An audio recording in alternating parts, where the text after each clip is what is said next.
Jaribu kuwaza matatizo yangekuwa kwako ingekuwaje.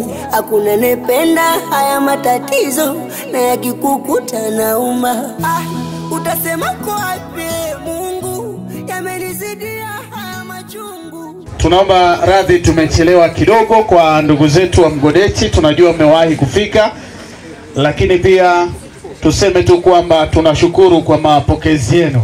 Hamjatuacha wenyewe, bila shaka tuna imani kubwa kwamba sisi kama Uplands FM pamoja na wananchi wa Mgodechi leo tutafanya kitu kikubwa na kizuri kwa ajili ya mhitaji wetu wa 12 Bwana Jordan Ngole wa hapa Mgodechi.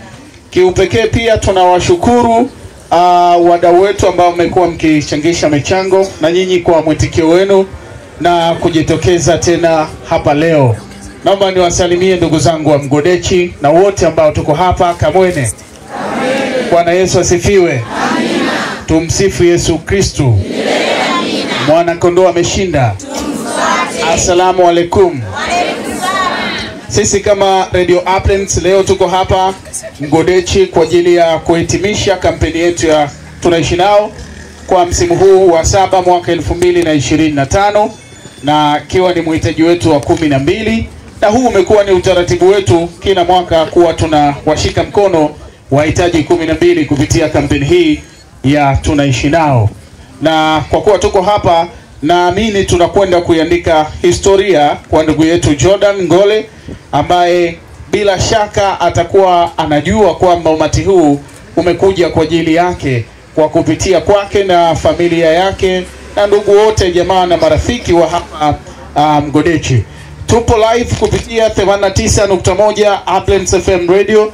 Kwa mtu yeyote ambaye yuko nje na hapa tulipo Mgodechi anaweza kasikiliza huko na akajua kinachoendelea hapa. Lakini kwa wale ambao wanatufuatilia pia kwenye mitandao yetu ya kijamii, zipo kurasa rasmi kabisa kwa maana ya Facebook, Instagram, X na YouTube. Huko matukio yote ambayo tunaenda nayo hapa yatakuwa huko na yameshaanza kupelekwa huko, ili na wenzetu ambao wanatufuatilia kote ulimwenguni wajue ni kitu gani ambacho leo tunakifanya hapa Mgodechi katika kampeni ya Tunaishi Nao.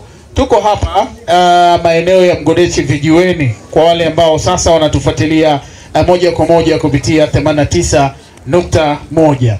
Mimi nisiwe muongeaji sana, naomba nikuinue mwenyekiti wa serikali ya mtaa wa Mgodechi, wewe uje utoe neno la ufunguzi na utamkaribisha pia mtumishi wa Mungu ambaye yuko hapa ili aweze kutuanzishia shughuli hii kwa sala, na ikikupendeza pia utafanya na utambulisho wa baadhi ya viongozi wako na wajumbe wa serikali ya mtaa ambao wako hapa kushiriki kwenye kampeni hii.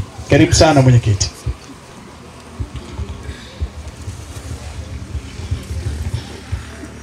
Awali ya yote naomba nichukue nafasi hii kuwakaribisha wananchi wote tuliotoka sehemu tofauti. Ninasema karibuni mtaa wa Mgodechi. Huu ndio mtaa wa Mgodechi, muwe huru kwa sababu mpo na kiongozi wenu. Lakini sambamba na hilo, naomba nianze kuwatambulisha watu wafuatao. Nitawatambulisha kwa makundi. Baada ya utambulisho, nitakuinua mzee wa kanisa Yusufu uweze kufanya sala na utusomee neno kwa ufupi. Basi naomba nianze na mtu mmoja baada ya mwingine. Mheshimiwa diwani wa kata ya Ramadhani, popote ulipo, naomba upunge mikono. Kamwene.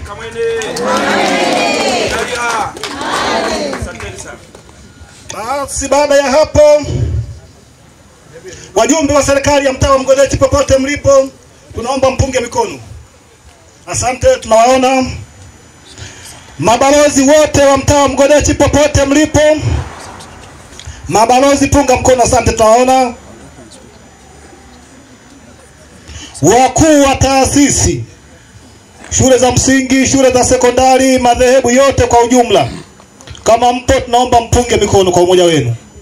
Haleluya. Amina. Asante.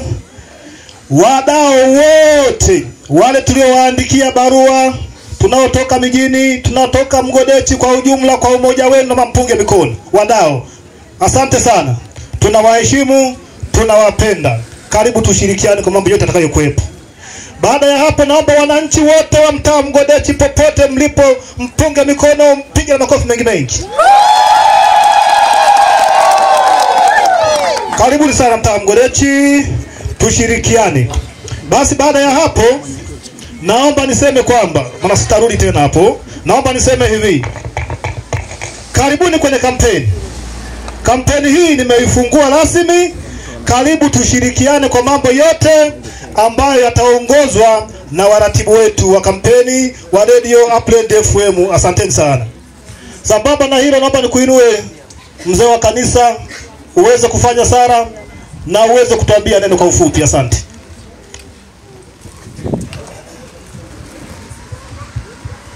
Bwana Yesu apewe sifa. Amen. Haleluya. Amen. Haleluya. Nawapenda.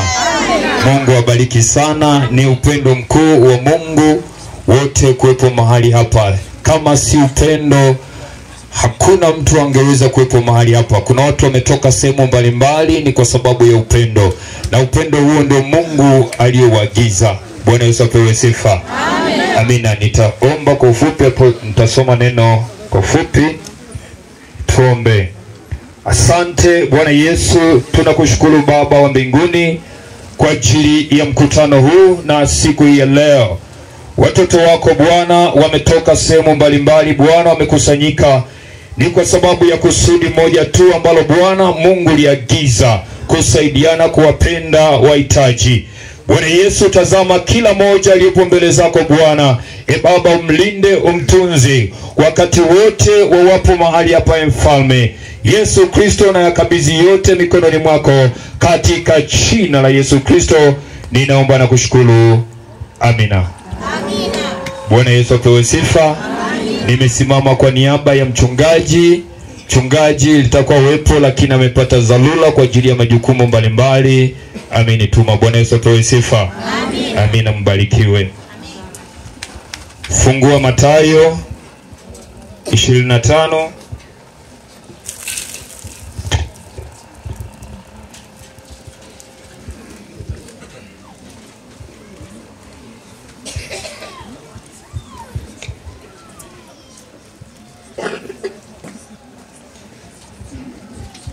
Maandiko nitasoma kwa ufupi kutoka kitabu cha Mathayo 25 mstari wa 31. Taendelea nitakapoishia. Maandiko yanasema, hapo atakapokuja mwana wa Adamu katika utukufu wake na malaika watakatifu wote pamoja naye, ndipo atakapoketi katika kiti cha utukufu wake, na mataifa yote watakusanyika mbele zake, naye atawabagua kama vile mchungaji abaguavyo kondoo na mbuzi. Ataweka kondoo mkono wake wa kuume na mbuzi mkono wake wa kushoto. Kisha mfalme atawaambia wale walioko mkono wa kuume, njoni mliobarikiwa na Baba yangu, ulithini ufalme mliowekewa tayari tangu kuumbwa ulimwengu. Kwa maana nalikuwa na njaa, mkanipa chakula, nalikuwa na kiu, mkaninywesha, nalikuwa mgeni, mkanikaribisha, nalikuwa uchi, mkanivika, nalikuwa mgonjwa, mkaja kunitazama, nalikuwa kifungoni, mkanijia. Ndipo wenye haki watakapomjibu wakisema, Bwana, ni lini tulipokuona una njaa tukakulisha, au una kiu tukakunywesha? Tena ni lini tulipokuona mgeni tukakukaribisha, au uchi tukakuvika? Ni lini tena tulipokuona mgonjwa au ukifungoni tukakujia? Na mfalme atajibu akiwaambia, amini nawaambia, kadri mlivyowatendea mmojawapo wa hao ndugu zangu walio wadogo, mlinitendea mimi. Kisha atawaambia na wale walioko mkono wake wa kushoto, ondokeni kwangu mliolaniwa, mwende katika moto wa milele aliwekea tayari Ibilisi na malaika zake. Kwa maana nalikuwa na njaa, msinipe chakula, nalikuwa na kiu, msininyweshe, nalikuwa mgeni, msinikaribishe, nalikuwa uchi, msinivike, nalikuwa mgonjwa na kifungoni, msije kunitazama. Bwana Yesu apewe sifa. Hayo ni maandiko matakatifu ya Mungu. Kuwepo mahali hapa, nasema ni upendo wa Mungu. Haya ni maneno ya Mungu. Anasema watu walimjia Yesu. Atakapokuja Yesu, anasema watakusanyika mataifa wote mbele zake. Anasema kila mmoja ataenda mbele zake. Anasema atawaambia, njooni ninyi kwangu mliobarikiwa. Lakini wapo waliobarikiwa. Kwa nini waliobarikiwa? Anasema alipokuwa na njaa alimlisha. Yesu anajitambulisha hivyo yeye. Anasema nilipokuwa uchi mlinivika. Lakini wanajiuliza, ulikuwa na njaa lini? Ulikuwa na uchi lini tulipokuvisha na kukulisha na kukunywesha? Anasema mlivyowatendea hao wengine walio wadogo, mlinitendea mimi. Bwana Yesu apewe sifa. Sasa tupo mahali hapa kwa sababu ya kumsaidia muhitaji. Tunawasaidia wahitaji. Ni kusudi la Mungu na ni agizo la Mungu kufanya hivyo. Na ndipo tunapoweza kupata thawabu kwa Mungu kwa ajili ya hayo yote ambayo tunayoweza kuyatenda. Maandiko yanasema, Wakorinto anasema haijalishi unaweza ukawa na kalama mbalimbali ambazo za kuweza kuwasaidia wengine. Anasema unaweza kung'oa mlima, unaweza kufanya hili na lile. Lakini anasema kama huna upendo ni sawasawa na shaba ile iliyo patu. Bwana Yesu apewe sifa. Amen. Lakini upendo ni agizo kuu. Yesu Kristo mwenyewe alikufa msalabani akauokoa ulimwengu ni kwa sababu ya upendo. Kama singeikuwa upendo, hangeweza kutoa mwili wake akateswa pale msalabani kwa ajili ya ulimwengu, kwa ajili ya kutuokoa kutoka katika dhambi. Maana tupo mahali hapa ni kwa sababu ya upendo. Na upendo huu uendelee kudumu na mahali popote ambapo unapokuwepo. Haijalishi ni jirani yako, haijalishi ni ndugu yako. Usione kwamba ufanye haya yote kwa sababu ya jumuiko la kusanyiko la wengi. Hapana. Lakini haya yote uyafanye hata kwa jirani yako. Kuna wengine utakuta ana uwezo lakini anashindwa kumsaidia ndugu yake, anaishi maisha magumu, anashindwa kumsaidia. Hiyo sio sawa. Bwana Yesu apewe sifa. Hebu fanya haya yote wakati wote na mahali popote ambapo inapokubidi uweze kufanya. Mungu kama amekupa nafasi ya uwezo wote wa kuweza kumsaidia mwingine muhitaji, hebu fanya kwa upendo. Haleluya. Haleluya. Tenda kwa wema, msaidie. Thawabu yako utakwenda kulipwa na Mungu. Usitegemee kulipwa na mwanadamu. Hebu msaidie muhitaji. Msaidie muhitaji. Mungu ndiye atakayekwenda kukulipa. Ndio maana Yesu anasema atabagua kondoo na mbuzi. Hebu chagua kuwa kwenye kundi la kondoo. Bwana Yesu apewe sifa. Ili ukaweze kuurithi ufalme wa Mungu. Haleluya. Mimi sina maneno mengi sana. Hayo naweza yakawa yanatosha. Kutusaidiane. Bwana Yesu apewe sifa. Ukiona kuna mgonjwa hospitalini, hebu nenda kamwone, msaidie. Pana uhitaji. Kuna mwingine anaumwa lakini hana fedha ya kutibiwa, lakini wakati mwingine una uwezo. Hebu toa fedha yako kwa ajili ya kumsaidia huyo mwingine. Usijilimbikizie hizo mali. Hizo mali utaziacha hapa duniani. Bwana Yesu apewe sifa. Sio unabania una mamilioni kadhaa lakini jirani yako anaumwa. Hata kusema uchukue gari yako umchukue mgonjwa umepeleka hospitalini huwezi. Hapana. Bwana Yesu apewe sifa. Hebu kama Mungu amekubariki, tumia mali zako kwa ajili ya kuwasaidia wengine. Ipo siku utaondoka, hizo mali utaziacha. Yamkini utawachia watoto wataanza kugombana. Bora wasaidie leo watu wengine, thawabu yako na ijitengenezea baadaye mbinguni. Haleluya. Amina. Mungu awabariki sana. Mungu awafanikishe katika yote, na Mungu awabariki wageni wetu ambao umeweza kufika katika mji huu wa Mgodechi. Haleluya. Amina. Tuombe. Asante Baba wa mbinguni, Mungu mtakatifu, kwa ajili ya neno lako. Asante Bwana kwa ajili ya yote, na yakabidhi Mungu mbele zako Bwana.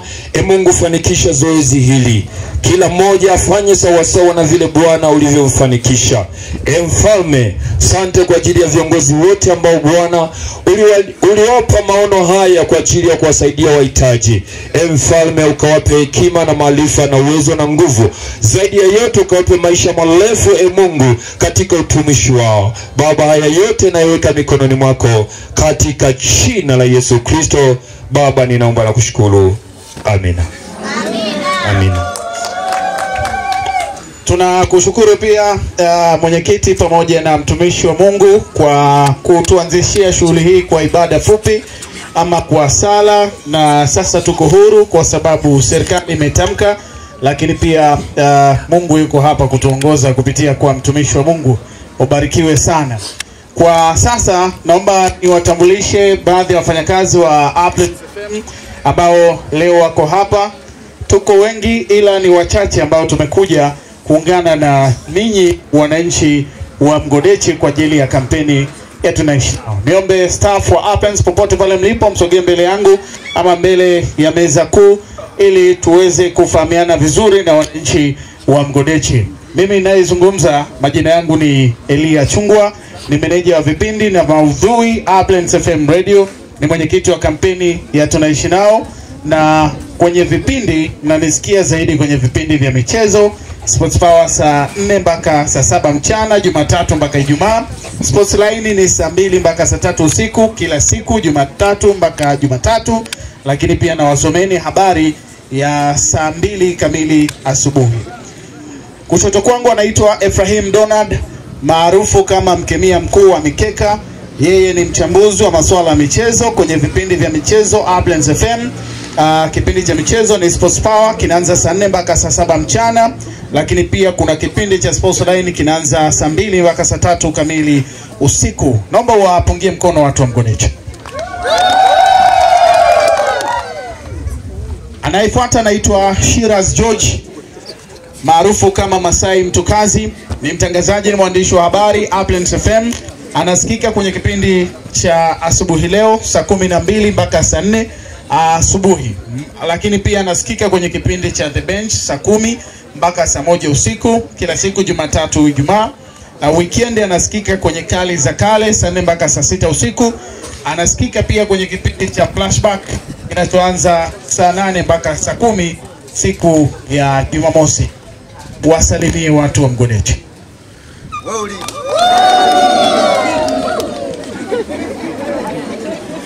Anaifuata anaitwa Vitalia Henry Mgeni, ni mtangazaji na mwandishi wa habari Apples FM Radio. Anatusomea habari ya saa 6 mchana kila siku Jumatatu mpaka Ijumaa. Anasikika kwenye kipindi cha Bench kila siku Jumatatu mpaka Ijumaa saa 10 mpaka saa 1 usiku, na Jumamosi anasikika kwenye kipindi cha Weekend Pause. Hiki kinaanza saa 10 mpaka saa 1 usiku. Naomba wapungie mkono kama ishara ya salamu watu wa Mgodechi. Anaifuata anaitwa Beata Yosam Mbiligi. Huyu ni mtangazaji wa kipindi cha asubuhi leo, kinaanza kila siku saa 12 mpaka saa 4 asubuhi, lakini anasikika kwenye taarifa habari saa 1 usiku Jumatatu mpaka Ijumaa. Zaidi anasikika kwenye kipindi cha Jahazi la Pwani siku za Jumapili kuanzia saa 10 mpaka saa 1. Ni katibu wa kampeni ya Tunaishi Nao. Ni Mbiligi jamani, sio Mbigiri. Wapungie mkono watu wa Mgodechi.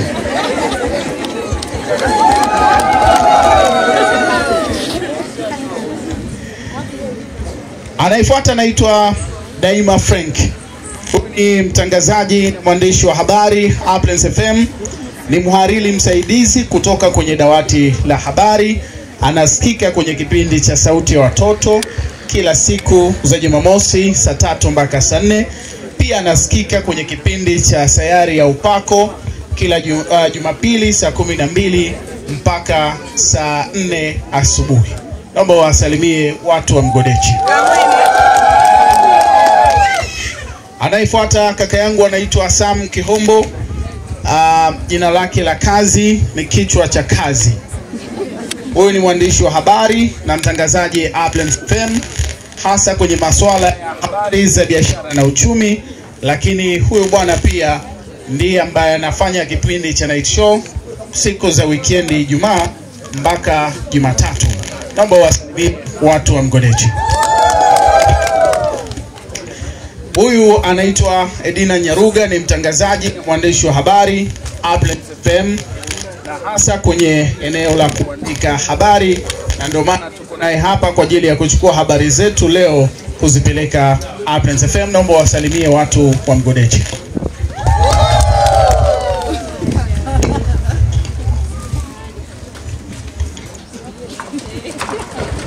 Huyu bwana anaitwa DJ Jeda. Yeye anahusika zaidi kwenye vipindi vya burudani Uplands FM. Extra Favor inaanza saa 7 mpaka saa 10 kila siku Jumatatu mpaka Ijumaa, lakini pia Weekend Pause saa 10 mpaka saa 1 Jumamosi. Shughuli yake najua huwa mnaisikia, na huyu ni wakati ya Ramadhani. Naomba wasalimie watu wa Mgodechi.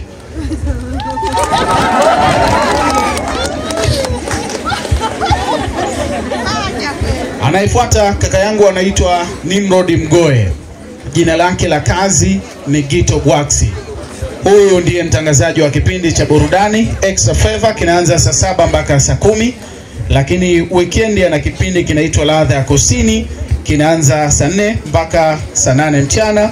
Jumapili pia ana kipindi kinaitwa Sunday Special, kinaanza saa 4 mpaka saa 7 mchana. Naomba wapungie mkono kama ishara ya salamu kwa ndugu zetu wa Mgodechi. Anayefuata anaitwa Ato Isaki. Ni mwandishi wa habari na mtangazaji Uplands FM. Kwenye eneo la habari anatusaidia zaidi kwenye habari za biashara na uchumi, lakini kwenye vipindi anasikika kwenye kipindi cha Sauti ya Watoto Jumamosi saa 3 asubuhi mpaka saa 4 kamili asubuhi. Naomba pia uwasalimie watu wa Mgodechi kwa kuwapungia mkono.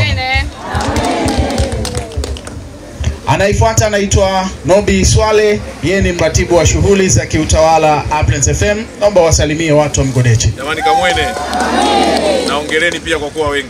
Asante. Kwa kuwa wameshajadiliana ndugu zangu, aje mmoja. Huyu bwana anaitwa Benedicto Ackley.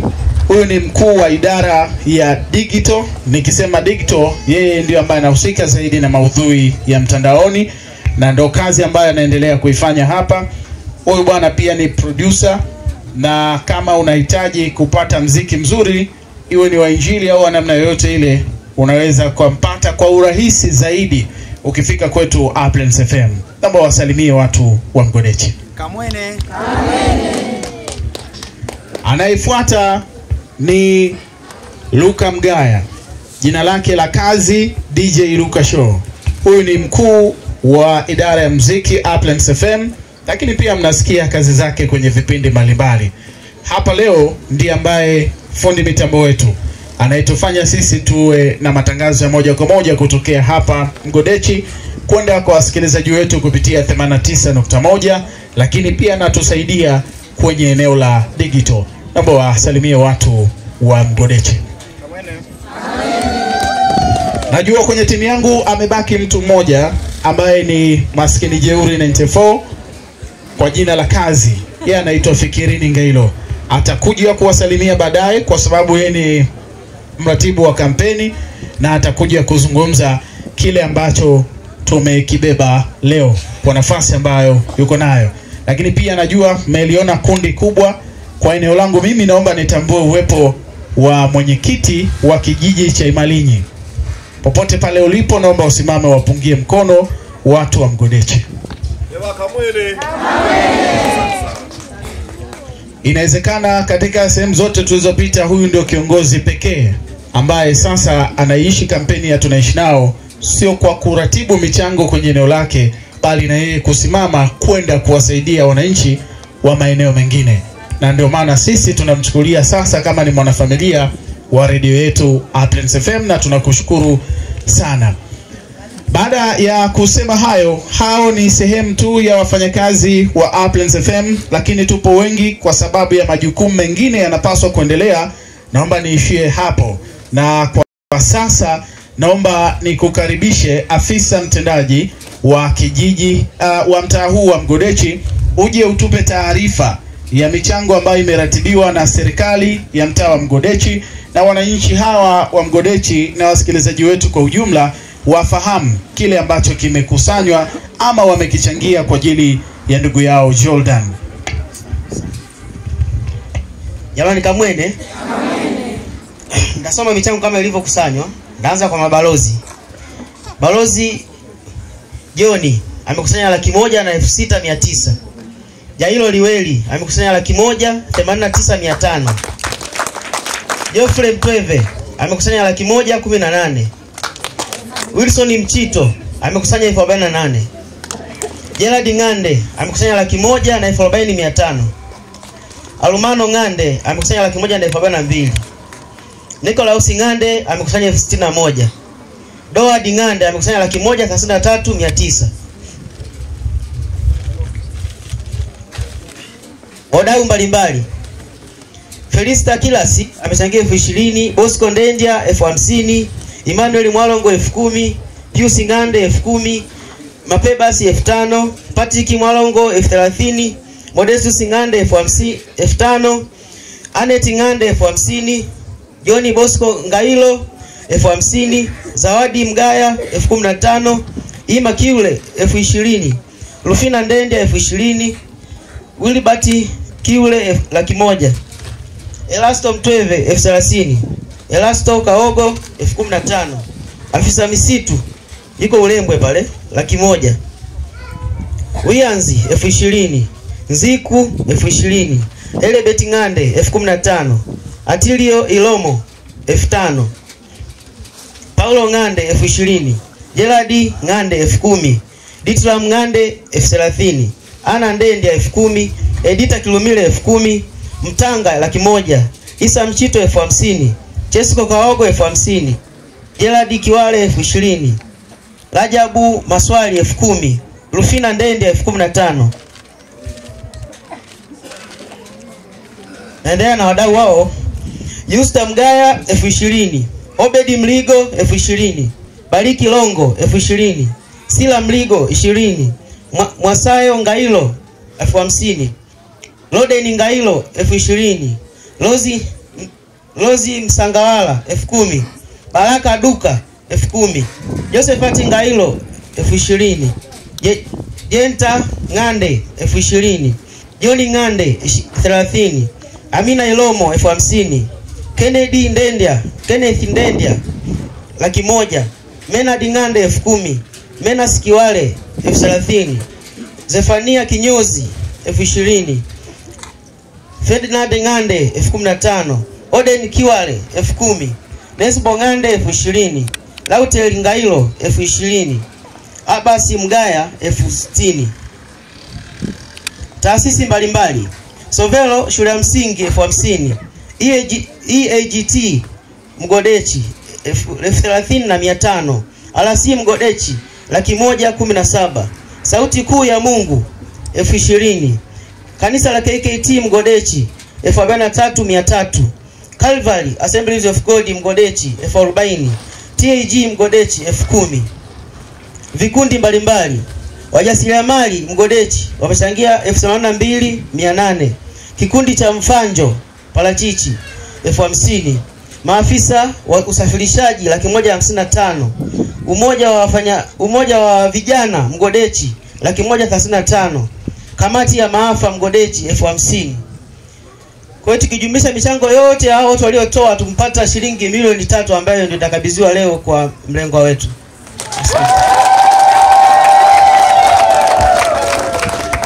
Na kushukuru afisa mtendaji, lakini wananchi wa Mgodechi mpo? Naomba mjipigie makofi na mjipongeze kwa kazi nzuri ambayo mmeifanya. Na inawezekana hili ndio likawa eneo la kwanza kabisa kufikisha milioni 3, sio mratibu? Sijasema la kwanza na la mwisho. Nimesema la kwanza. Kwa hiyo tunawashukuru sana wananchi wa Mgodechi, makundi mbalimbali wote ambao mmehusika katika kukusanya fedha ambazo zimeratibiwa na viongozi wenu wa serikali ya mtaa. Mmefanya kazi kubwa. Mtwango 194,100 ambapo mchungaji Mwasangwala ametoa shilingi 10,000, mwenyekiti Tibasile shilingi 17,000, kanisa la Sabato 15,300, ambaye inaleta jumla ya shilingi 237,700. Lakini pia Mdindile 37,000. Ni radhi. Mtwango mchungaji Mwasangwala ametoa shilingi 10,000. Mwenyekiti Tiba Asili shilingi 15,000 ambayo jumla yake ni 194,000 na shilingi 100. Wikichi wametoa shilingi 237,700. KKKT Wikichi wametoa shilingi 20,000, RC 25,200, kanisa la Sabato shilingi 15,300. Mtaa Mdindile 37,500. Martha, utaniambia vizuri Mdindile wako wapi? Imalinyi shilingi 95,500. Ihangana shilingi 82,000. Lialalo shilingi 32,000. Ikangasi 23,700. Lakini tunavyo vikundi vya tunaishi nao. Tunaishi nao A wametoa shilingi 40,000. B 15,000. Tunaishi nao C 33,000. D 30,000. Wachangishaji nao pia wametoa sadaka zao shilingi 70,000. Ulikuwa unajumlisha mpaka shingapi? Inaleta jumla ya kiasi cha shilingi 4,573,850 kutoka kwa wachangishaji wetu. Tupigie makofi. Lakini pia tumepokea fedha ambazo tulikuwa tunapokea kwenye simu kwenye namba yangu kama mratibu pamoja na lipa namba, ambayo kwa jumla tulipokea kiasi cha shilingi 1,305,000, ambapo inafanya jumla ya uratibu wetu Abrams FM Radio mpaka tunafika hapa muda huu tumepokea kiasi cha shilingi 5,000,000. Tunacho kiasi cha shilingi 5,000,000 878,850. 5,878,850 ndicho kiasi ambacho tunacho mpaka muda huu. Lakini mbali na kiasi hicho pia tunayo mahitaji mbalimbali Beata, ambayo watu wameweza kuchangia kwa ajili ya kampeni ya tunaishi nao, ambapo tumepata mahindi debe 4.5, viazi debe 2, parachichi debe 2.5, unga debe 1, viungo nyanya, vitunguu, pilipili hoho pia vipo hapo kiasi. Lakini dagaa pakti 5, sabuni miche 12, sabuni ya unga pakti 16, chumvi pakti 28, maharage lita 7, alizeti lita 2, viatu pea 1. Zipo nguo mbalimbali, yapo maharage lita 2, matunda aina tope tope kiasi, matunda damu kiasi, mchele kilo 4, sukari kilo 3, machungwa kiasi, sabuni ya kuogea 1, nanasi 3, cabbage 1, ndizi chane 1, dawa ya meno ziko 2, viberiti pakti ya mabunda 2, mafuta ya kupaka kopo 3, matunda aina ya passion pia yameletwa. Asanteni sana. Lakini mwisho hapa nikiwa nimemaliza kuwasilisha michango hiyo, ndugu zangu wana Mgodechi, wachangishaji kutoka maeneo mbalimbali pamoja na wasikilizaji wote ambao mnatusikiliza kupitia Abrams FM Radio, naomba nichukue nafasi hii kusema kwamba leo ni mahitaji wa 12 kupitia kampeni ya tunaishi nao, na wote tunaamini kwamba leo ndo tunahitimisha kampeni ya tunaishi nao, si ndivyo Lakini naomba nirudi kwenu kuwaomba kwamba tumeongeza mhitaji mmoja kupitia kampeni ya Tunaishi Nao, ambaye atakuwa ni mhitaji wa 13. Mhitaji huyu wa 13 anaitwa Allen Gideon Magehema, anatokea mtaa wa Wikeji. Mwaka jana tulifanya kampeni ya Tunaishi Nao kwake, ambapo ni yule ndugu yetu, kama mnakumbuka, yeye anatumia shilingi 300,000 kwa wiki ili asafishe figo zake aweze kuishi. Tuliweza kufanikiwa mwaka jana kupata kiasi cha zaidi ya shilingi milioni 7. Fedha zile ambazo zilimsaidia kuanzia mwezi wa 5, ile baada ya kumsaidia kufikiwa na kampeni ya Tunaishi Nao, lakini mwezi wa 12 mwaka jana zilikuwa zimeisha, kwa sababu yeye kwa mwaka kwa mwezi anatumia kiasi cha shilingi milioni 1.2 na tuguswe naye kwa namna moja au nyingine. Nasi alipotuletea maombi na wakati tunafanya follow up ya kujua wahitaji wetu wa kampeni ya Tunaishi Nao mwaka jana, tukiwa tunaelekea kuianza kampeni mwaka huu, aliweza kuzungumza kwamba nashukuru tumeweza kumsaidia, lakini tayari ameendelea kuwa mhitaji kwa sababu zile fedha zimeisha. Naomba niwakumbushe ndugu zangu, ndugu yetu Allen Magehema, yeye hahitaji matibabu mengine yoyote zaidi ya kusafisha figo. Kusafisha figo ndo kuishi kwake. Amina ndugu zangu Kwa hiyo tulipolipokea jambo hili, niliushirikisha uongozi wangu wa timu yangu Beata pamoja na Elia Chungwa, baadaye bosi wetu wakalipokea kwamba tunayo nafasi ya kumfanya mhitaji wa msingi kuweza kumsogeza mbele. Lakini nina imani wananchi wa Njombe na wasikilizaji wetu wote pamoja na sisi tuliopo hapa na wachangishaji tunalipokea hilo. Amina ndugu zangu. Nini tunafikiri kufanya kwa ajili yake?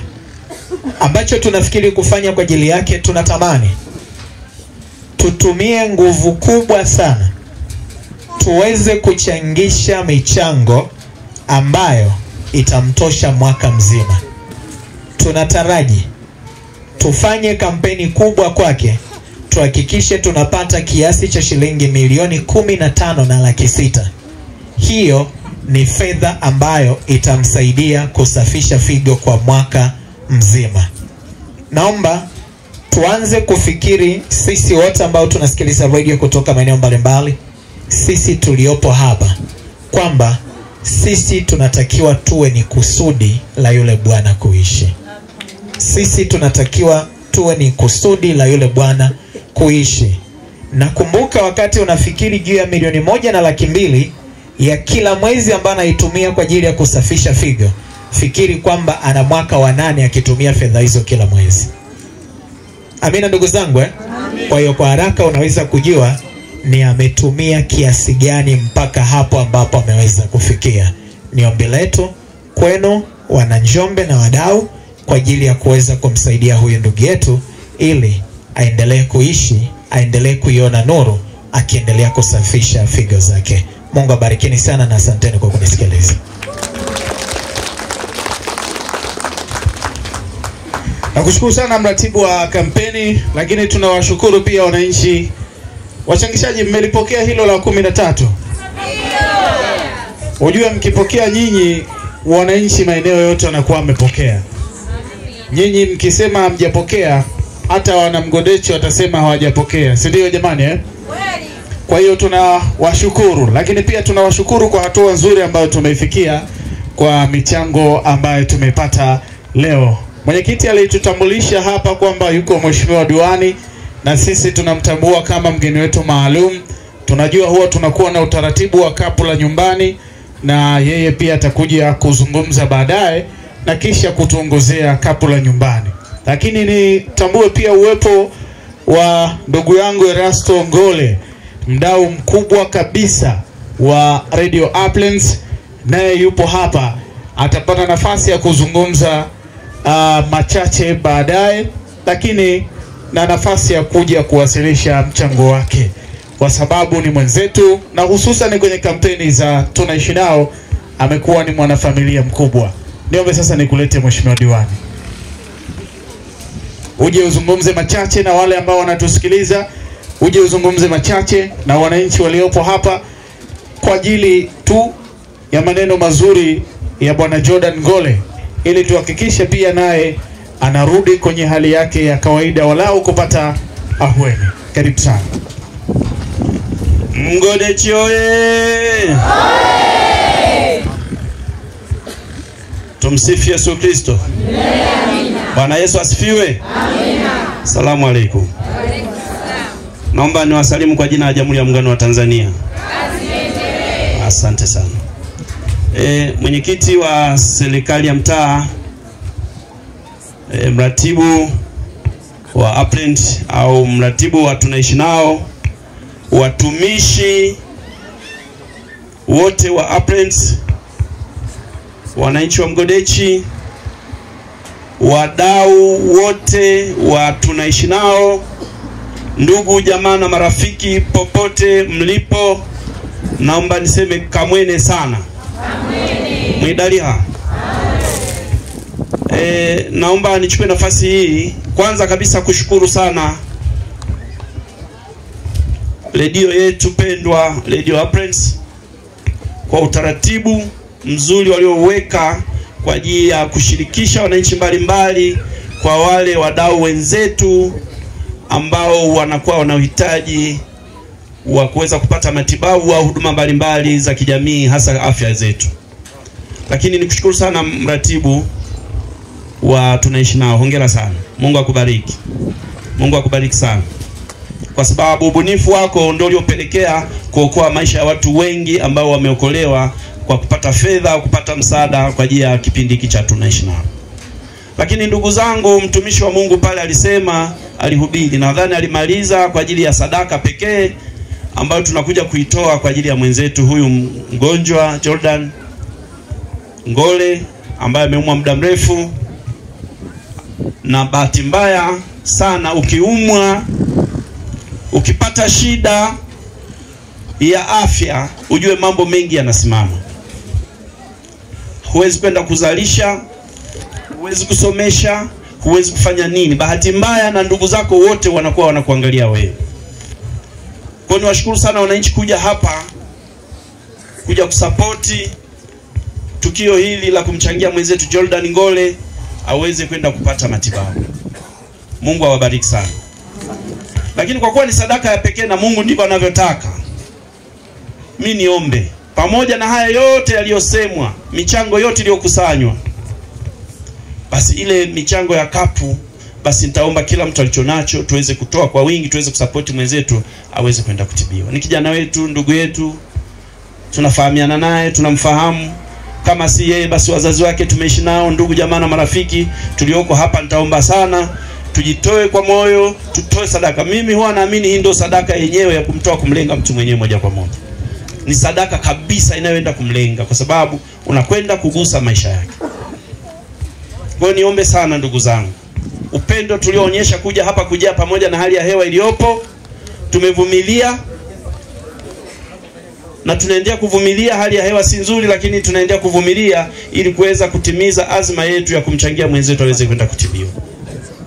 Kwa hiyo niombe sana utaratibu, nisichukue muda mwingi kwa sababu watu wamekuja muda mrefu.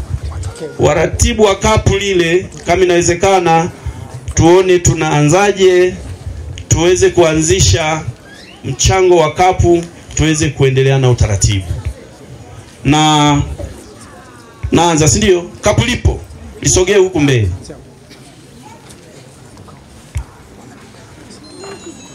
Mimi nitachangia 50,000 hapa.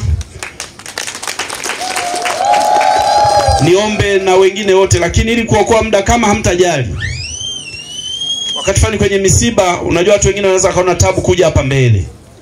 Nilikuwa natamani sana kama kuna kanga waaminifu wale, basi wapita hata wakawafikia wale walipo kwenye majumba kule. Alafu mwisho wa siku zile hela ziweze kuja, tuzikusanye kwa pamoja, tukahesabu kwa pamoja.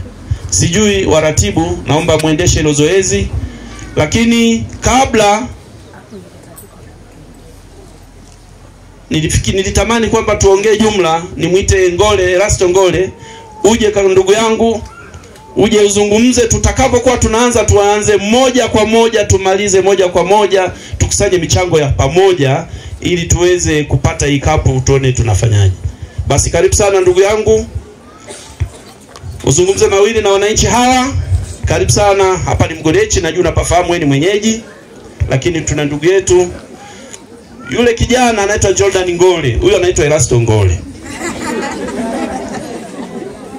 Ni wao mmoja, ni wale wale. Lakini hasimami hapa kama Ngole kwa maana ni ndugu yake. Anasimama kama mdau wa tunaishi nao. Lakini kama kwangu mimi ni kiongozi mstaafu mwenezi wangu wa mkoa wa Chama cha Mapinduzi. Lakini amekuja kama mwananchi.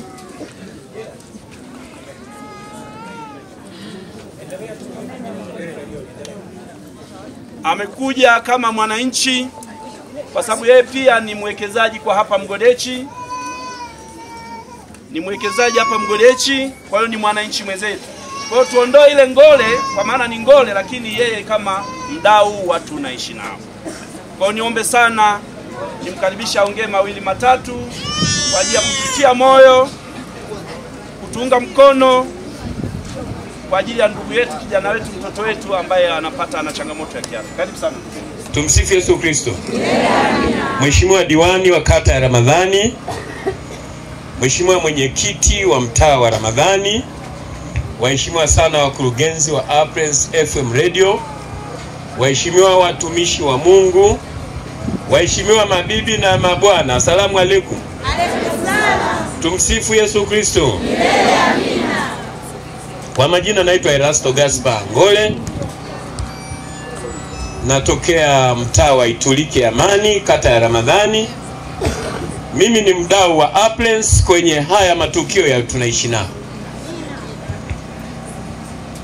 Sasa leo nimeona maskini jeuri hajasema, sio umenisahau. Yaani leo maskini jeuri hujanisema na diwani hajanisema, nikasema au wamesahau kwamba huwa tunakuwa wote kwenye maeneo mbalimbali. Sasa mimi nitajisemea mwenyewe hata kama nyie hamjaongea. Cha kwanza mimi nachangia milioni 1 keshi hapa.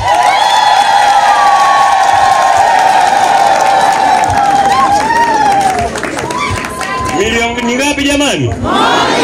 Sio mkopo, zinahesabiwa hapa, milioni 1 keshi. Piga makofi mengi.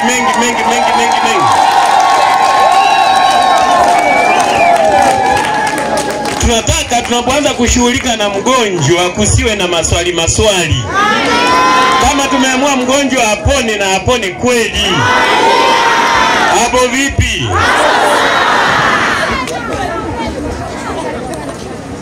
Jamani, mbona meno yanaonekana yako mengi? Ngoja niwaambie, hujafa haujaumbika. Huwezi kujua kesho wewe litakupata nini. Na likinipata mimi nina uhakika mtafurika mara 100 ya hivi. Uongo kweli? Kwa sababu mimi ni mwenzenu. Si ndio jamani? Tulianzia kule Kibena Mpeto nilichanga 1.5 milioni. Tulikuja pale Kibena hospitali nilichanga milioni. Leo Mgodechi nimepachanga milioni. Hapo vipi? Sio kwamba mimi sina matatizo. Sio kwamba mimi sina wagonjwa. Dada yangu kuna wiki 3 amekatwa mguu hapa hospitali ya mkoa. Dada yangu aliyeniachia ziwa amekatwa mguu wa kulia. Si mnanielewa? Anaugua mpaka sasa. Yuko kitandani. Mzazi wangu ana homa za kudumu, diwani anajua. Ana miaka 5 babangu anaumwa. Mama na pressure ya miaka. Nyumbani wote hao mimi ndio mkuu wa familia, wako chini yangu. Na walea mwenyewe. Lakini kwa sababu huwezi kulea ndugu zako wakati majirani nao wanakufa. Si ndio jirani?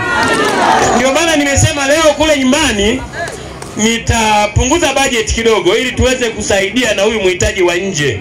Hapo vipi? Wewe niliyekwambia ulete milioni kwenye gari, mbona unachelewa?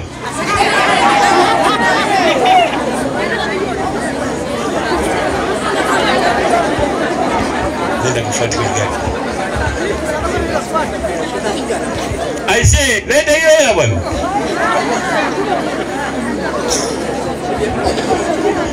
Lakini mheshimiwa diwani, mimi nikushukuru wewe.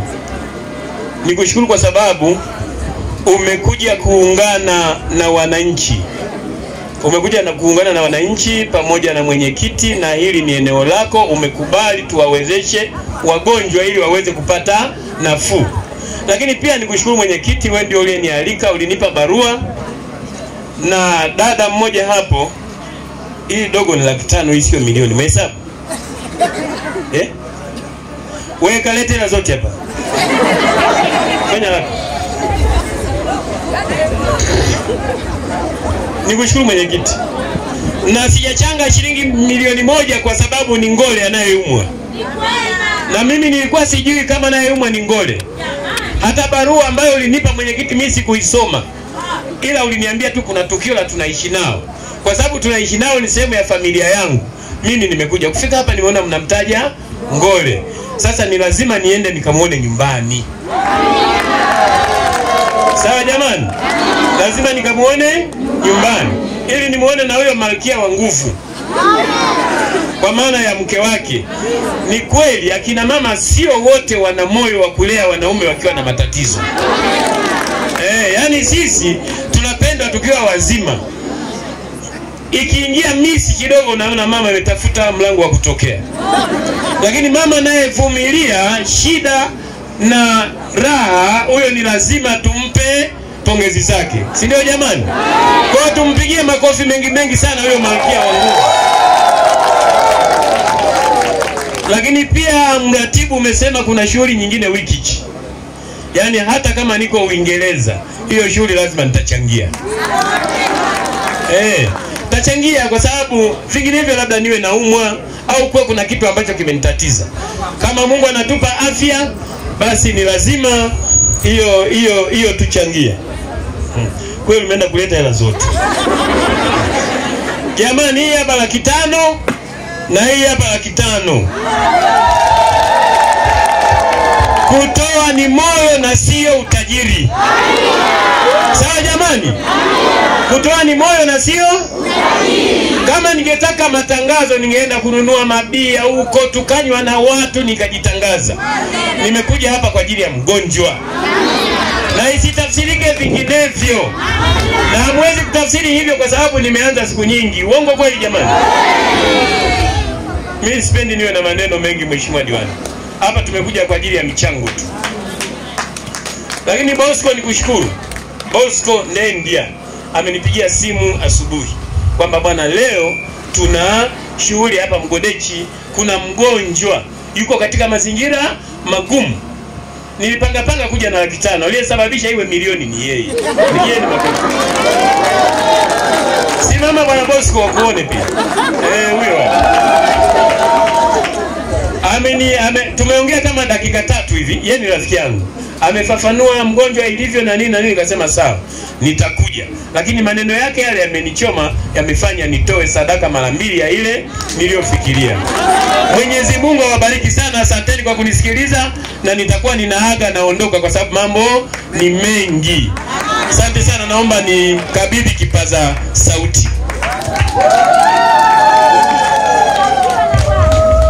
Kushukuru sana mdau wetu Erasto Ngole, na tulisema awali kwamba huyo mwenzetu yakifika masuala ya kampeni ya tunaishi nao huwa tunakuwa naye pamoja.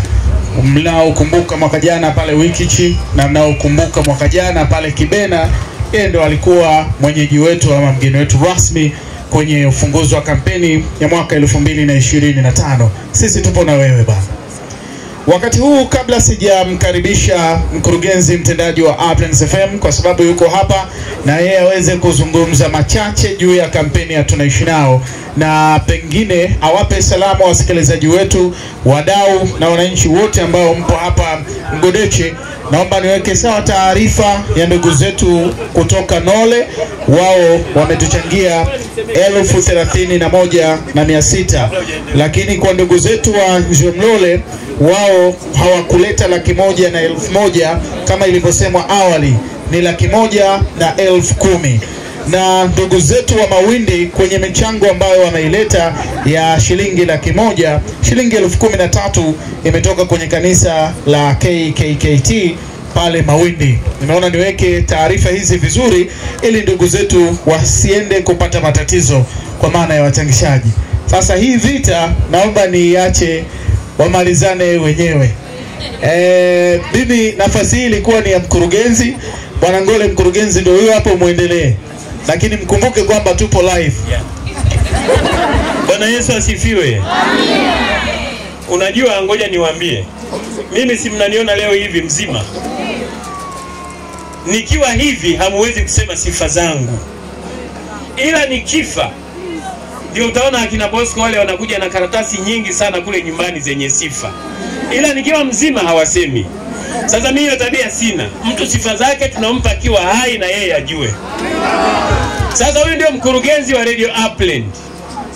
Ndio mwenye redio. Mpigieni makofi sasa jamani. Haya yote yanayotokea ni kwa ruhusa yake. Ndio mwenye redio. Radio zilizo nyingi ni za kibiashara. Watu wanapenda sana kutangaza mambo ya biashara, yani kupromote mambo ya biashara. Lakini Radio Upland naweza nikasema kitaifa ni radio ya mfano sana. Ipigieni makofi mengi. Kwa sababu ni radio inayodili na watu wa hali ya chini kabisa waliokosa msaada. Badala ya kuwepo saizi hapa kuchangisha, hii radio sasa hivi ingekuwa inatangaza matangazo ya biashara, matangazo ya vifo, matangazo ya watu wamepotea na mambo mengine kadhaa yanayoingizia fedha. Lakini leo iko live kushughulika na matatizo ya mwananchi wa chini kabisa wa Mgodechi. Pigieni makofi mengine huyu mkurugenzi. Huyu jamaa kuna vitu vingi mimi tunapishana. Yeye anaweza kuwa Simba, mimi naweza nikawa niko Yanga. Yeye anaweza kuwa CCM, mimi naweza nikawa niko Chauma. Si ndio jamani? Yaani tunapishana karibu maeneo yote, tunaungana kwenye tunaishi nao tu. Na linapofika jambo la uhai wa watu, tunaacha ushabiki wa kimpira, tunaacha ushabiki wa kisiasa, tunaacha ushabiki wa mambo mengine yote. Tunaungana tuokoe uhai wa mwananchi mwenzetu. Makofi mengi. Haya nayo yasema mimi, yeye hawezi kuyasema. Kwamba yeye ni Yanga, mimi ni Simba, hawezi kuyasema.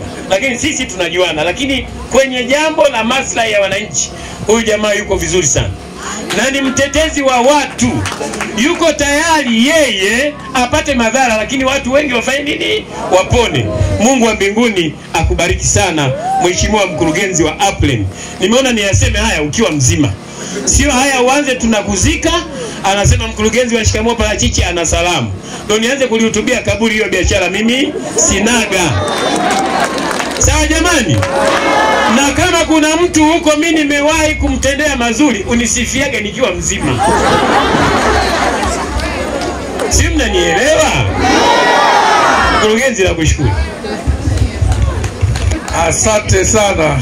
Nimshukuru Mwenyezi Mungu kwa kutupa uzima na uhai. Lakini niwashukuru viongozi kwenye meza kuu. Nimshukuru sana rafiki yangu Shikamoo Parachichi Erasto Ngole. Maana huyu ni rafiki yangu, tunatofautiana kwenye mambo mengi, lakini kwenye hili jambo la kuwahudumia wananchi hatutofautiani. Na historia yake na mimi ni ndefu sana. Alishakuwa mwanahabari huyu. Nafikiri anaficha lakini alishakuwa mwanahabari. Sipendi kusema alikuwa kijana wangu, lakini alikuwa mwanahabari. Kwa hiyo mimi nashukuru sana kwa mchango wake. Unajua kutoa ni moyo, sio utajiri.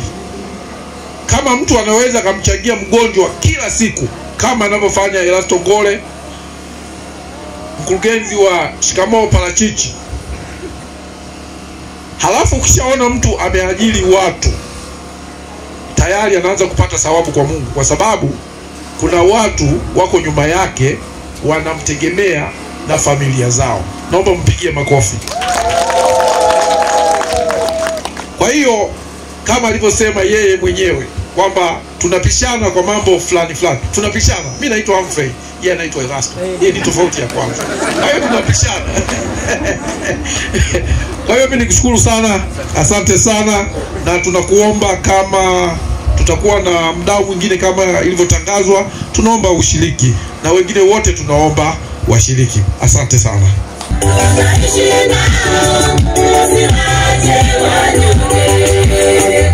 Washike mkono, upendo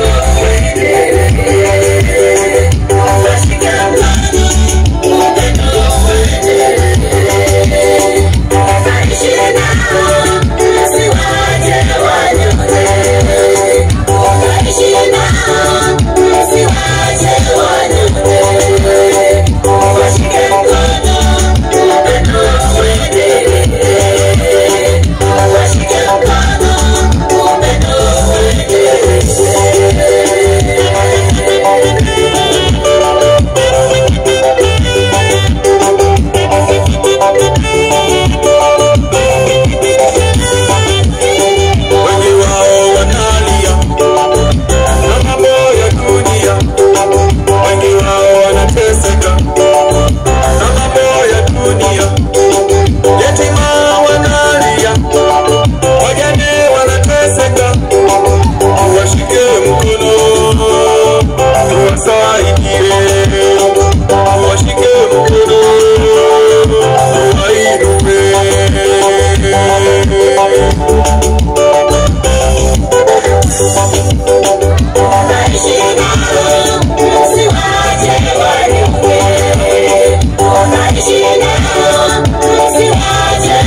tunawashukuru pia wananchi wa Mgodechi kwa uvumilivu wenu.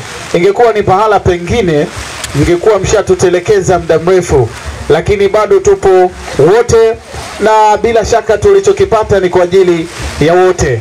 Naomba sasa wale ambao wanatusikiliza kupitia Uplands FM wajue kwamba tumerejea tena kwenye matangazo ya moja kwa moja kwa ajili ya kutangaza kiasi cha fedha ambacho kimekusanywa kwenye kampeni yetu ya tunaishi nao leo kwa mhitaji wetu huyu wa 12. Karibu sasa mratibu wa kampeni, uje utuambie kiasi ambacho kimepatikana kwa yote ambayo yamefanyika wakati tukiwa hapa na uratibu wa Uplands kwa ujumla.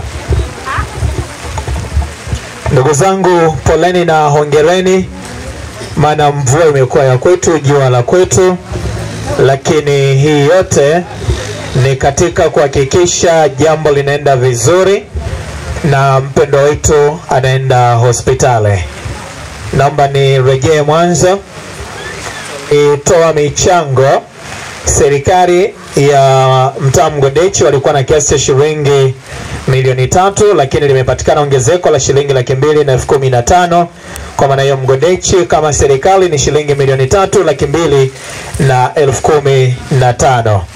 Lakini Uplands FM Radio kupitia uratibu wetu tumekuja na kiasi cha shilingi milioni 5,888,850.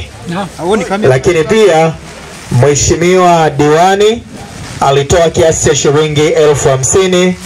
Ndugu yetu Erasto Ngole Shikamo Parachichi alitoa kiasi cha shilingi milioni 1.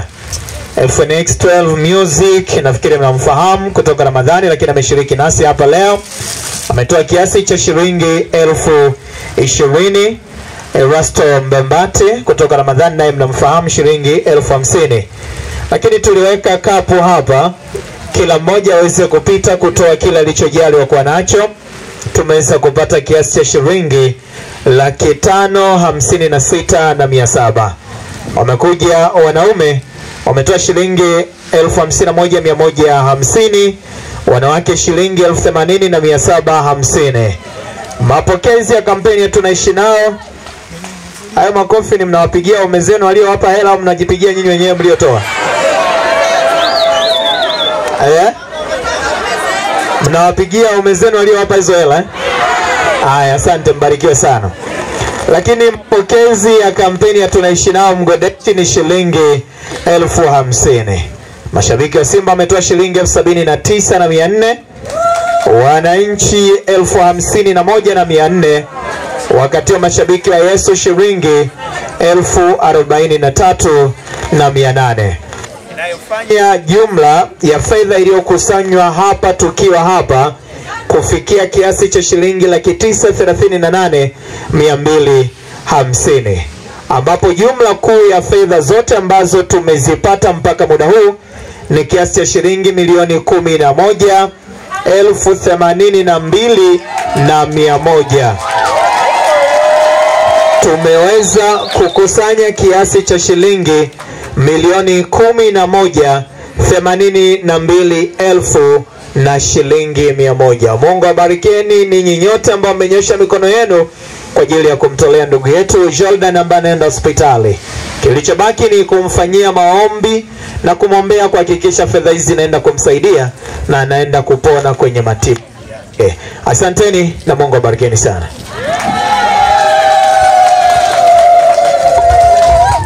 Nakushukuru sana mratibu, na kwa sasa niombe nipate wananchi wawili wale ambao waliandaliwa kwa ajili ya kutoa shukurani kwa niaba ya wananchi wote wa Mgodechi. Mama Sechapile, uko wapi? Sawa. Na yule baba Mwangani uko wapi?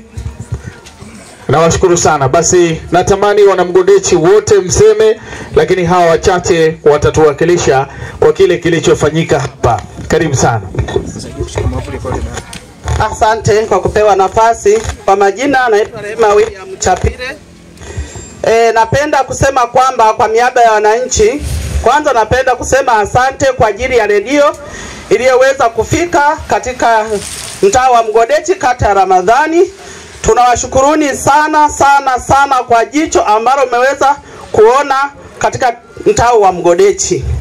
Pili, nasema kwamba asanteni wananchi wote, vijiji vyote muko mlikotoka, tunashukuruni sana. Mungu aendelee kuwabariki, na najua kabisa hii mipango yote tulikuwa tumepanga kwa miaba sisi wanadamu, lakini Mungu ndiye anayepanga zaidi. Na watu wote tulikuwa tunaomba kwa ajili ya siku ya leo. Tunawashukuruni sana, mmefika salama, mmesafiri sehemu mbalimbali na vyombo vya moto, mmeweza kufika mahali hapa.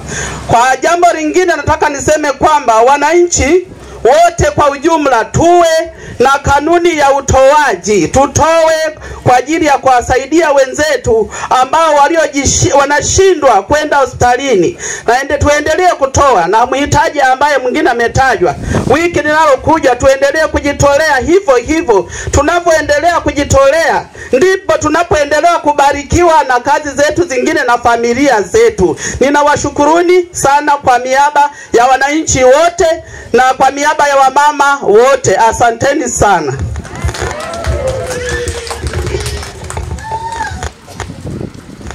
Asante sana kwa utangulizi huo. Mimi ninaitwa kwa majina Severini Cosmas Ngande.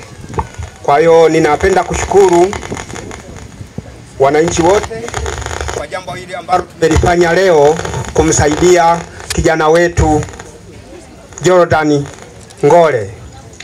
Nafikiri hapa tumekuta kuna kanda nyingi sana ambazo zimekuja kutusaidieni sisi hapa kama watu wa Mgodechi. Nafikiri mara nyingi tulikuwa tunasikia kwamba kuna mhitaji wa Rugenge wapi, lakini najua leo wenzetu wameweza kutufikia hapa nyumbani kadiri ilivyoratibiwa. Hivyo basi nipende kuwashukuru waratibu, kurugenzi kwa kuliona hili. Ninajua jambo lolote mtu kitaka kufanya lazima kuna vipingamizi kwa maana ya changamoto.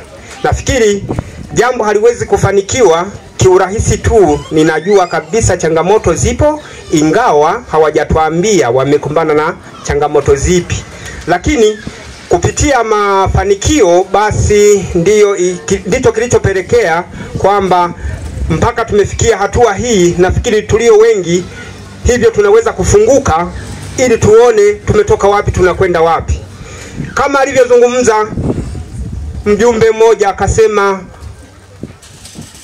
lazima tufanye nini? Hebu tuone wapi tutapata uahueni wa kufika hospitalini ili hizi gharama zipungue.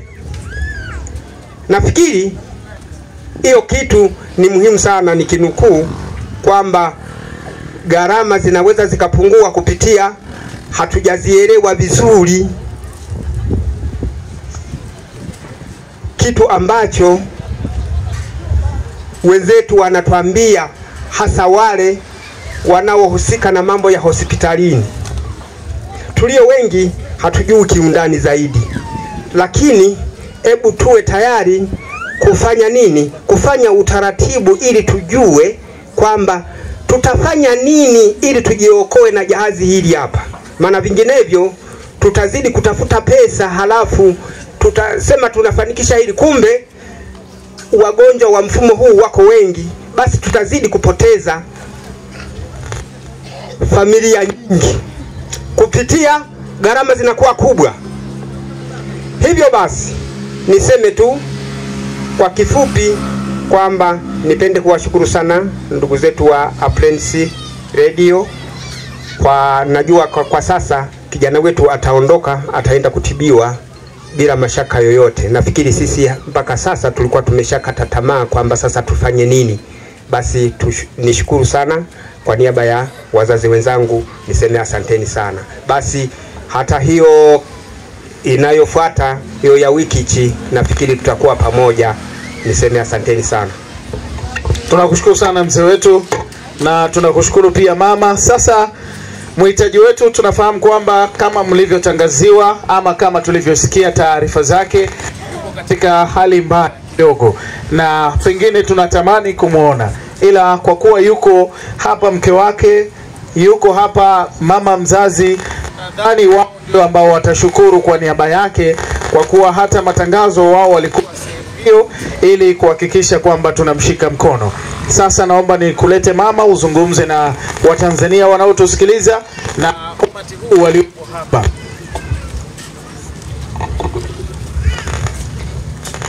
Asante Kamwene. Mimi nasema asante Mungu uliyewafikisha watu hapa.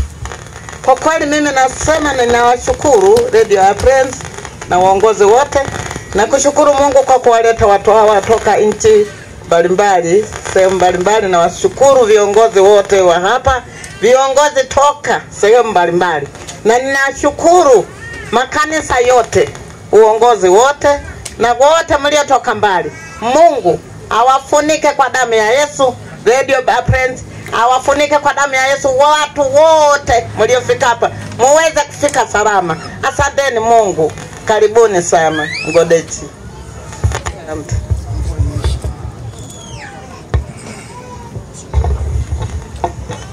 Kamwene, mimi naomba nitoe shukrani ya dhati kwa mchango wenu mliojitokeza kuchangia. Ninasema asante, Mungu awabariki.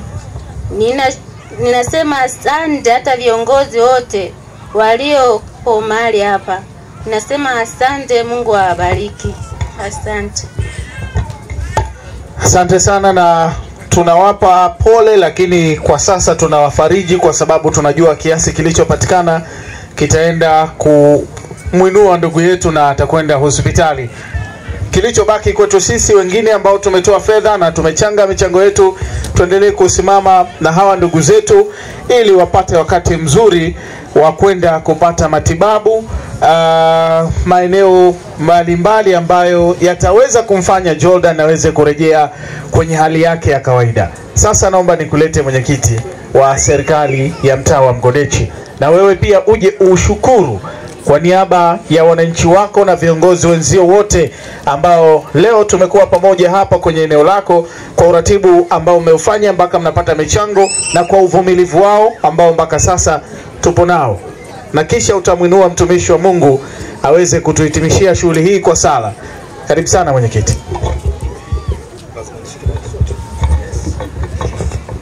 Nyaweuli, kabla sijaenda mbali sana, naomba wale ambao walikuwa wanatuandalia chakula, wale wapishi wote, twende jikoni tukaweke taratibu zikae sawa.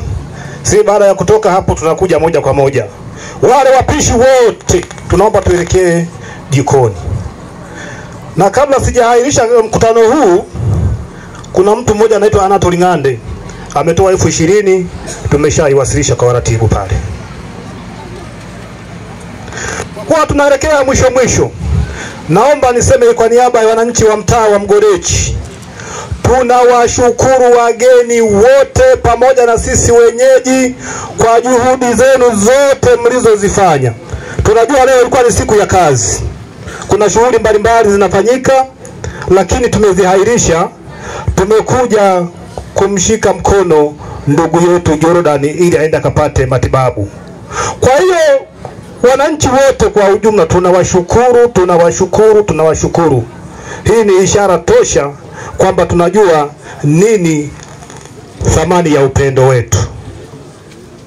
Hivyo basi, wananchi wa mtaa wa Mgodechi, tumeshatangaziwa kwamba Jumanne kuna mhitaji mwingine mtaa jirani, mtaa wa Wikichi. Naziona sura nyingi za watu wa Wikichi na waona viongozi mbalimbali wa mtaa wa Wikichi. Lazima tutakuja tuwalipe. Sawa wananchi wa mtaa wa Mgodechi? Zoezi hilo litafanyika na wale ndugu zetu Angela pamoja na Maria Ngande ndio watakaofanya zoezi la kutukusanyia michango. Naomba tuwape ushirikiano. Wabariki kwa ajili ya yote, na mimi Mungu yeye ndiye aliyeweza kusimamisha. Niseme neno la mwisho. Leo kuna upendo mmoja ambao unaoendelea, ambao sio mpango wa Mungu. Kuna upendo ule wa kutoa, unaenda kumsaidia mtu ukitegemea na wewe kuja kusaidiwa. Usiishi katika maisha hayo. Bwana Yesu apewe sifa. Fanya kitu ukitegemea unafanya kwa ajili ya Mungu. Haleluya. Nitakuinua mchungaji Mlimbila uje uombe kwa ajili ya kuilisha na kuombea chakula watu watumishi wa Mungu wanachoenda kula. Karibu. Nimekubali. Tuombe. Mwenyezi Mungu, Mungu li hai, Mungu wote wenye mwili, tunakubariki Baba na kuinua tukisema asante sana Baba kwa ajili ya upendo wako na huruma zako nyingi kwa wanadamu. Asante Baba kwa ajili ya watu wako wote ambao Bwana ametoa michango yao kwa ajili ya kumsaidia ndugu yetu Jordan Ngole ili aweze kupata matibabu. Baba, asante Mungu wa mbinguni hata kwa ajili ya viongozi wote ambao Bwana ametumia katika jambo hili Bwana kufanikisha hata kufikia hatua hii na kuweza kupatikana pesa hizo Bwana kwa ajili ya ndugu yetu yule. Asante Baba Mungu wa mbinguni kwa ajili hata viongozi wote na watumishi wote Bwana radio ya Prend Radio. Baba tunakushukuru sana sana kwa ajili ya yote. Zaidi ya yote Baba, mtume wako na mleta mbele zako kijana yule Jordan Ngole katika jina la Yesu Kristo. Baba naomba kanyoshe mkono wako katika jina la Yesu Kristo. Baba ukamponya ndugu yule, ukamuinue tena katika jina la Yesu Kristo. Baba namleta mbele zako, ponya maini yake Bwana, ukapata kuponya Bwana hata kile kidonda katika jina la Yesu Kristo. Kikae moyo wake kae salama, maini yake kae salama katika jina la Yesu Kristo. Ponya hata na damu yake Bwana. Mtume wako nakemea kila kansa na kila tatizo juu ya kijana yule katika jina la Yesu Kristo. Kila nguvu za giza, kila mipango ya kichawi, kila mipango ya kuzimu, mipango ya kipepo, mipango mibaya yote iliyopangwa juu ya kijana yule, mtume wako naivunja katika jina la Yesu Kristo.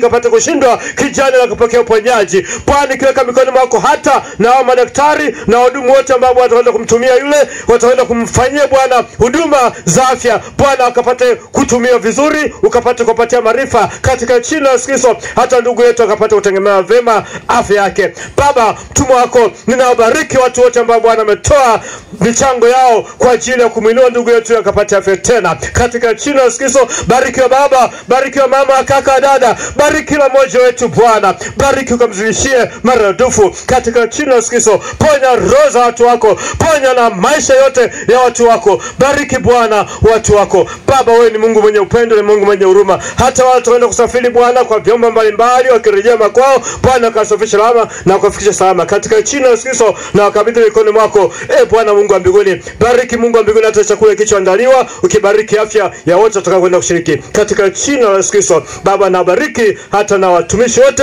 wa radio ya Prend Radio Bwana, ukazidi kuwatumia kazi ya baraka kwa watu wako na katika kazi yako katika jina la Yesu Kristo. Sifa na utukufu Mungu wa mbinguni ninakurudishia wewe. Amen. Ndio tunakwenda kuhitimisha, lakini tunawashukuru pia ndugu zetu wachangishaji, mmekuwa wavumilivu, hamjachoka, na tunaomba tuendelee kufanya hivyo hadi kwa wahitaji wengine ambao tunahitaji kuwashika mkono, iwe ni kupitia Radio Uplands ama ni kupitia kwenye jamii zetu ambazo zinatuzunguka. Lengo la kampeni yetu ni kupeana elimu, ili mradi tu tujue na tutimize wajibu wetu katika kuwasaidia wahitaji. Kadhalika tunawashukuru Watanzania wenzetu ambao ni wadau wanaoendelea kuungana na sisi kwenye kampeni ya tunaishi nao. Tumefanya mazungumzo na wadau wengine hapa leo ambao wameona tulichokifanya hapa Mgodechi, lakini tunao wadau wengine ambao wanatuwezesha sisi kusafiri, hasa kugharamia gharama za usafiri wakati tunafika hapa, na hawa ni ndugu zetu Iceland Quality Motors, na tunawaomba ndugu zetu wa Mgodechi muwatumie vizuri hawa jamaa Iceland Quality Motors. Wao wanahusika na uuzaji na uagizaji wa magari kutoka mataifa ya Japani na Uingereza, na ndugu zetu wanapatikana Makambako, Liamkena, mkabara na kituo cha mafuta cha FM. Wao ukiagiza gari kwao unalipa nusu gharama, na gharama nyingine utamalizia gari yako ikishafika. Mfano gari linauzwa milioni 20, awali utapeleka milioni 10, gari ikifika utamalizia milioni 10. Hao ndio ambao wanahakikisha sisi tunafika hapa, kwa maana kwamba wameungana na sisi kwenye kampeni ya tunaishi nao kugharamikia usafiri. Na kwa kuwa sisi tunafanya nao kazi, tuombe na Watanzania wote waendelee kuamini Iceland Quality Motors.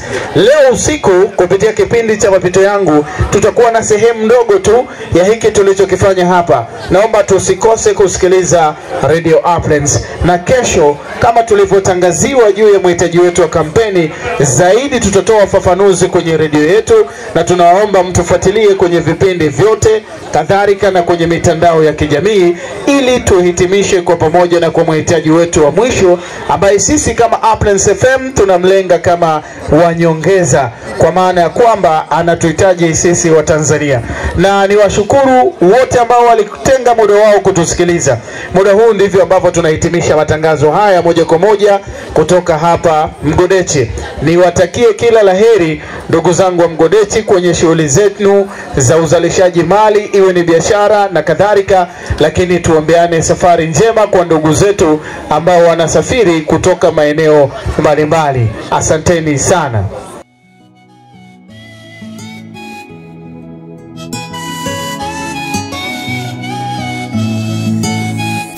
Jaribu kuwaza matatizo yangekuwa kwako ingekuwaje. Hakuna nependa haya matatizo, na yakikukuta nauma. Utasema kwa wapi Mungu, yamenizidia haya machungu, kwa hizi tabu nazo.